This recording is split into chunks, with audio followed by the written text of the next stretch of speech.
So joining us now in the studio is eco-warrior and environmental activist Daniel Hooper, also known as Swampy. Morning, Daniel. Just remind everybody why you got that nickname and the sorts of protests that you became famous for. Well, it's the road protests in the 90s, or general environmental protests of the 90s, and tunnel evictions specifically, I suppose. And didn't you spend quite a lot of time up a tree? Yeah, I spent time up trees and all sorts, really, yeah. First time I met you, Daniel, I interviewed you when you were up a tree on Wanstead Common, objecting to a massive road expansion, and it was when you first sprung into national prominence. And here you are, still protesting. Yeah, we're still, you know, it's the issue hasn't gone away. We won the road building, you know, we stopped the road building programme, which was a good thing. And imagine if they had put all the money that they were putting into there and energy that they were putting into roads into nudging people off the roads and onto public transport and making it affordable.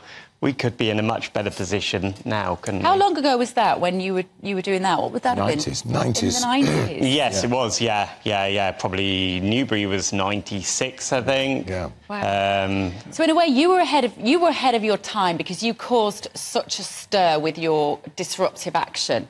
What do you make of the Just Stop Oil protesters now? Do you support what they're doing? I think whether, you know, people support them or not, kind of, in some way irrelevant, because we're all caring about climate change, and also these people are really brave people to be doing that. They're risking their liberty to do it. So whether we support the action or not, I think, you know, it's irrelevant. We need to do something about climate change. But isn't it counterproductive when they alienate so many people with these tactics, whether it's blocking people going to work, blocking people getting to a hospital, cancer appointment, ambulances not unable to get through because they're blocking roads? Well, as I say, I mean, I'm not a member of these groups, so I can't speak on their behalf. What I will say is that, you know, people who care about climate change need to do something about climate. They're not going to see these actions and go, oh, I'm going to get a bigger car now, you know. Oh, you'd be surprised.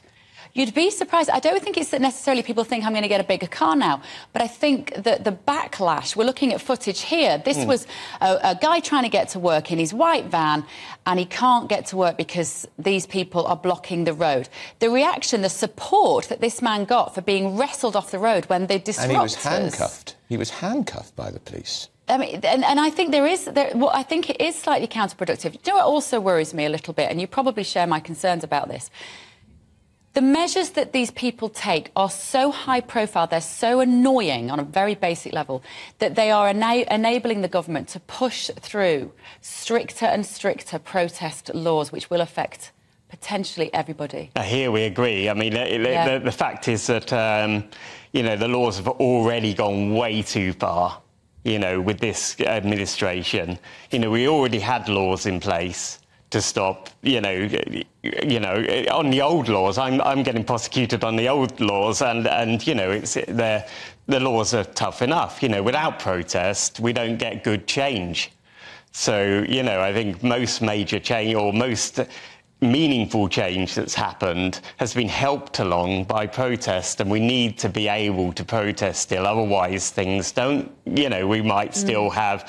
Women might not have the vote, you know, racism and homophobia might be acceptable. You know, we need to protest and the road building programme, you know, let's... But Just Stop Oil are the stick, or they are the excuse, sorry, that the government will use to push through really, really strong legislation. Does Just Stop Oil just not care about that?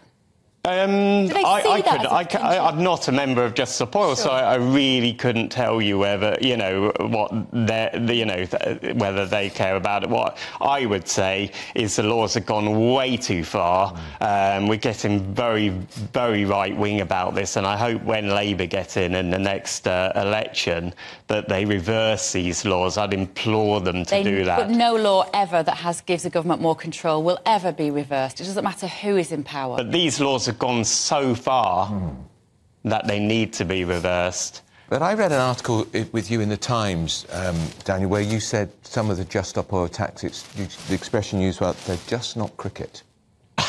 They're not playing fairly. Do you still believe that? That was actually what I actually said, which they sort of paraphrased me there, right. Was that climate change is just not cricket. I was trying to make a joke. Haven't the climate zealots already won? Like, we're working towards the 2030 agenda. We're working towards the 2050 agenda. We're all being encouraged to live smaller, colder, more empty lives under the guise of saving the planet, is what it feels like. And nobody has given us a referendum on that. As yet, I mean, you know, this is the problem, isn't it? The government, and yet the government are funding North Sea oil extraction. They're, you know, they're giving licences to coal extraction. We're going the opposite way. Yeah, but people can't afford this. What's happening with their gas and electric bills every month, Daniel, because they just can't. There's a cost of living crisis, and they're paying every month subsidies for green energy. They're paying more because the oil companies are making more profit because they're profiteering on crisis. That's why we're paying more. It's not the people, it's not the green agenda that's pushing the prices up. Yes, it is. No. What's pushing the prices up is the greed of the oil companies. Yeah. They're making record profits. We're going to get in London. Let's stop them. Happening all over the country, ultra-low emission zones, £12.50 to drive in. Every part of London's going to be covered. They've got it in Derby, Glasgow, coming to Manchester. Bristol. That's costing people money. These green measures are hurting people in the pocket. Well, I couldn't comment. I mean, I don't think... What you know, I wouldn't want to comment too much on the low energy zones, but I do think it's just pushing traffic out to another place. Yeah. In the cities, perhaps, you know, arguably, but... I guess I'm guessing you don't have a car. Do you have a car? I do have a car. You do have a car, yeah, OK. Is it a Tesla? Pardon? I can't afford a Tesla. But that's because these green measures are so expensive. You can't afford a Tesla. I caught the train to London. I catch the train and public transport where I can. Yeah. But your car, is your car ULEZ compliant? Or would you... you live in Wales now, you live off-grid in a commune. I don't want to be too personal, I understand that. But unless you've got a very new and rather expensive car, you won't be able to drive it in a ULEZ zone without paying at least a tenner. I'm not going... I mean, I don't think that, personally, that getting, you know, electric cars are the main solution. You don't think that? No, I think there are many solutions, but I don't think that's the main solution. I don't think it's the only... What sort of car do you drive? I think this is irrelevant. I think what's relevant. I drove a Skoda. So that's not well, I can't it's afford... not environmentally friendly. But that's the point I'm making, Daniel. People can't afford to comply with these green measures. What needs to happen? And yet we're going to be told we've got to get rid of these cars by 2030. People can't afford it. No, but we should be able to afford public transport. And you're driving a car which breaks all the rules, breaks everything that you're against. Your car embodies it. We should be able to afford public transport. This is the problem. Public transport's getting more and more expensive. Your average person, for them, it's much cheaper to drive somewhere than to catch the train or even the coach. Yeah. You know, and this is the problem. We need to make public transport better and more affordable. Aren't you a bit embarrassed that you're driving a Skoda? Well, I need it for work. Well, so do a lot of people. And people who are going to drive into London I live in are now going to have to pay £12.50 a day on top of the congestion charge because of an ultra-low emission zone, which nobody thinks is going to cut pollution anyway. What we need... I think the fact... I'm not going to argue about the so-called green... you know, there's a lot of green solutions that are offered to us that are on the surface look green that aren't perhaps as green as we'd like them to be. So does that mean, can you see, therefore, that there are invested corporate interests in the green agenda that have hijacked it at all of our expense? Of course there is, but I think also we need to... we still need to go forward and we still need to work with these people, but I don't think we should hand over the cheque to multinational companies to get richer off it. No. I think we need to look at real solutions. But, you know, the government should be... Like with COVID, yeah? We had... the government had experts saying we need to do this, and, you know, there was a panel set up. People listened, yeah? People would listen if the government put the agenda, you know, said, actually were honest about the scope of the crisis.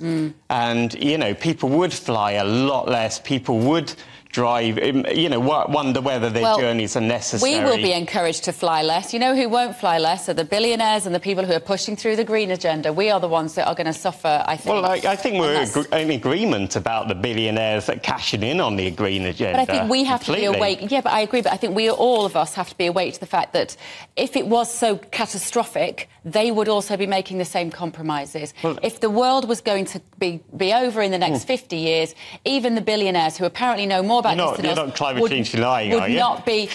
But that's what happens, isn't it? That's what happens when you say, are you climate change denying? That's why this conversation gets shut down, because that phrase is just so convenient. Well, and you made the comparison with COVID. It's the same. People say, oh, you're a COVID denier. Well, no, I'm not. But I believe there is nuance to this conversation, and I like the fact that we need to talk about it rather than have it censored. I think where we're probably agreeing is that climate change is probably caused, or mostly caused, by human greed. Do we agree on that? I'm not yet convinced of that. Right, I'm not yet. I don't know enough about it, but I'm not convinced, because I think there is too much profit baked in for people to make us believe that. Not our greed, but the greed of people who are cashing in. Well, you know, we don't need to buy as much stuff as we got. You know, we're consuming. And consumerism is what causes climate change. We could all consume less for the sake of our oceans and our air, I agree. But you know what I quite like? I like to heat my home, and I like to be able to feed my kids on a cooker. And that's what we're being... Of course, and let's do it in a green way. All right, Daniel, thank you for coming in. You, Daniel. And I'm glad you came in on a train and didn't drive your fuel-guzzling Skoda. Nothing embarrassing about a Skoda, anyway. I don't think you meant specifically the brand, did you? You just meant a car in general. Just the car. Yeah.